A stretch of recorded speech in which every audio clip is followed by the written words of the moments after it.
हमारा सवाल मृत्युंजय जी से है। बीजेपी तो बजट के जरिए 24 में जाएगी, लेकिन जो बिहार में आपकी सरकार है, जहरीली शराबे से मौत होती है, ग्रेजुएशन की डिग्री 3 साल की जगह 6 साल पे मिलती है, और जो एसएससी के छात्रों को पटना में पिटाई होता है, मुख्यमंत्री जी को पता तक नहीं होता। क्या इसी के जरिए 24 में आ पाएंगे? देखिए, बिहार में जब सत्ता में हम लोग आए हैं, इसके बाद से सबको पता है कि बिहार में नौकरियां दी जा रही हैं नौजवानों को।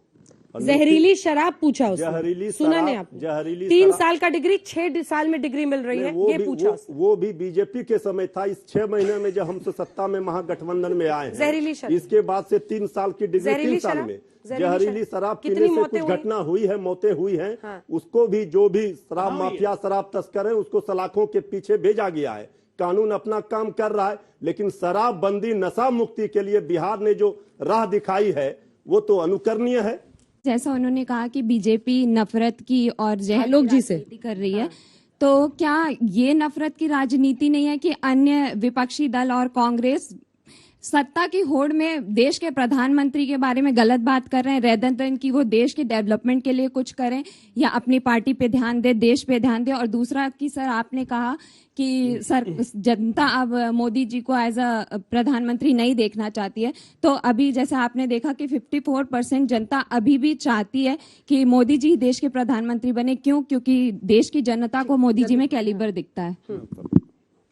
और यही आलोक जी, उन्होंने पीएम ने भी कहा कि जितना कीचड़ उछालोगे उतना ही कमल खिलेगा। छोटा सा जवाब दीजिएगा, मैं सबके सवाल लेकर, अब प्लीज अब रुक जाइए आप लोग। हाँ, देखिए, कीचड़ और कमल वो कहानियां सुनते सुनते बहुत दिन हो गए। हम तो सीधा पूछ रहे, जांच क्यों नहीं करा रहे? पूरी भाजपा के प्रवक्ता एक कंपनी को कटघरे में खड़ा करके अपनी जांच से क्यों भाग रहे? सीधा सवाल ये। ठीक, अगला सवाल मेरा बीजेपी सांसद सुधांशु त्रिवेदी जी सवाल है कि प्रधानमंत्री नरेंद्र मोदी ने 20 फरवरी 2016 को कहा था कि 2022 तक हम देश के किसानों की आय दुगुनी करेंगे, लेकिन मेरा सवाल यह है कि वर्तमान में आय कितनी है किसानों की, हमें बताएं। देखिए, किसानों की स्थिति में जो बदलाव आया है, यदि 2 वर्ष का कोरोना नहीं आया होता तो अगर आप देखें तो पूरे तरीके से, सिर्फ एक चीज नहीं, हर गांव में बिजली पहुंची है। और अब 4 घंटे की बिजली नहीं है, औसतन 22 घंटे की बिजली है।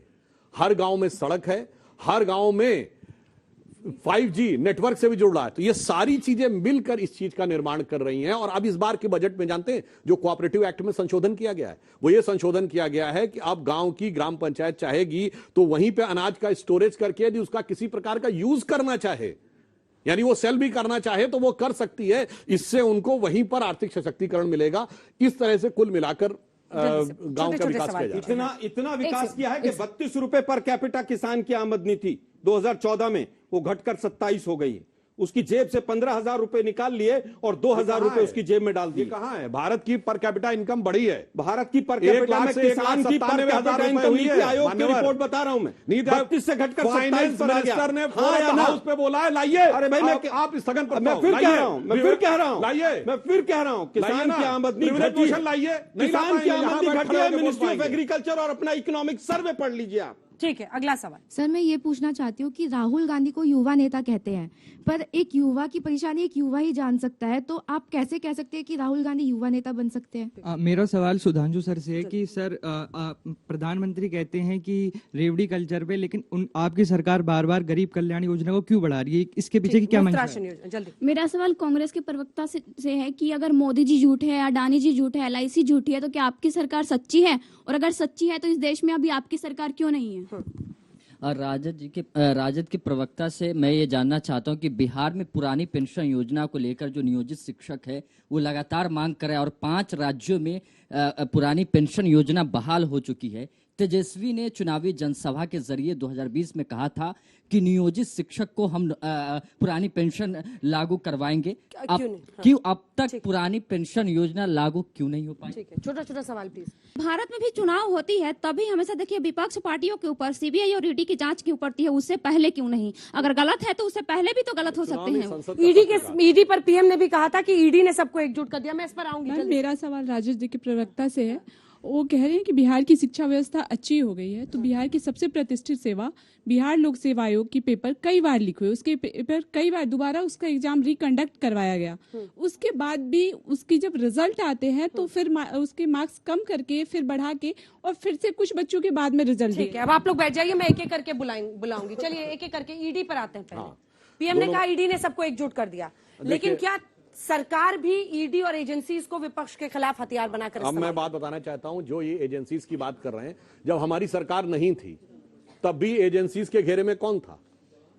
यही नेता थे ना। चाहे 2G का मामला हो, CWG का मामला हो, चाहे वो जिसका अगस्ता वेस्टलैंड इन्होंने बता दिया, वो सारी चीजों घेरे में ये था। अब ईडी ने क्यों एक कर दिया? देखिए, एक कहावत होती है कि सबसे तगड़ी मित्रता जानते किसमें होती है? व्यसन की मित्रता। जो अगर आप किसी बुराई से जुड़े हुए हो तो उनमें मित्रता बहुत तगड़ी होती है। मतलब मैं किसी को व्यक्तिगत रूप से आक्षेपित नहीं कर रहा हूं, मगर एक कहावत होती है, सबसे ईमानदारी से चोरी के माल का बंटवारा होता है। तो इस कारण से स्थिति यह है कि जो एक प्रकार के लोग होते हैं वो परिस्थिति भय देखकर एक प्रकार से आकर साथ हो जाते हैं, इसलिए शायद हुआ। अन्यथा अगर ईमानदारी की बात है तो उन्हें किसी प्रकार की कोई चीज डरने की जरूरत नहीं। आलोक जी, पीएम ने यह भी कहा कि कांग्रेस को जनता बार बार नकार रही है। 2014 के बाद बीजेपी कम से कम 30 चुनाव राज्यों में हारी है। 2014 से लेकर 19 तक केवल एक गुजरात में रिपीट हुई, गुजरात की सरकार, और वो भी बॉर्डर पर। उत्तर प्रदेश, तो यूपी नहीं, रिपीट कहां हुई? सपा की सरकार थी। अरे अभी आदित्यनाथ कहां है? उत्तराखंड 2017 से पहले सपा की सरकार थी, रिपीट नहीं हुई। 22 में रिपीट हो चुकी सर इस साल। मैंने क्या कहा? 2017 से 19। अच्छा, कुछ लोग सुनते कम है जानबूझ के। ये सुना नहीं था। 2014 के बाद कहा था। मैंने कहा 14 से 19 केवल एक सरकार रिपीट हुई, वो भी बॉर्डर पर। 30 के करीब चुनाव 5 साल में आप हारे। तो क्या ऐसा हो गया कि मोदी जी ने बस जो आ गए वो मोदी जी ने सब कुछ कर दिया? अब बात आती है रोजगार की, जैसा कि एक छोटी बच्ची ने पूछा। माननीय राहुल गांधी जी ने ही तमाम बार रोजगार के ऊपर सवाल उठाए। 2 करोड़ रोजगार देंगे मोदी जी का वायदा बार बार राहुल गांधी जी ने उठाया। तमाम तरह के जो युवाओं से जुड़े हुए प्रश्न हैं उनके ऊपर हमेशा उन्होंने प्रश्न उठाया।